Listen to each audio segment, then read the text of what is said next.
Hi, Jim Jamison here with Youngstown Orthopedic Associates to talk with you today about topics in joint replacement surgery.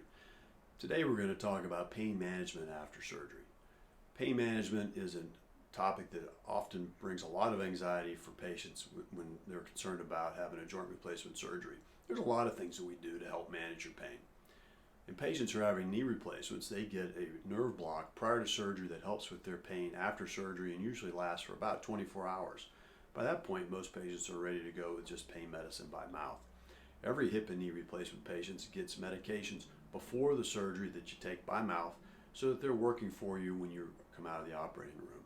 Spinal anesthesia is also helpful because after surgery, it wears off gradually so that it's easier to manage your pain as it gradually comes back after your surgery. That applies to both hip and knee replacement. Once you get up to your hospital room, we manage the pain in the hospital just like we plan to do it at home.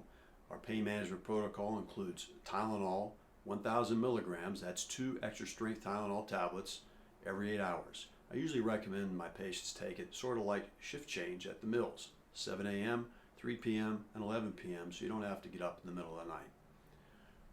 If you are taking an anti-inflammatory medicine prior to your surgery, you can also restart that after surgery. The third line of pain management at home after your surgery is with a narcotic pain medicine, which you then add as needed. Most patients are aware of the issues with narcotic management here in Ohio in particular, and we're finding that this regimen helps control pain but also minimizes the amount of narcotics that patients end up taking after surgery. Please remember that if you run out of your pain medicine, your narcotic pain medicine that is, you can call for a refill, but please call Monday through Thursday during our regular office hours. Don't call on a Friday because you might not get your prescription until Monday, and also we can't call those in and we can't send them in electronically, so let's try to plan that out ahead of time. Thanks very much. Thanks for joining me.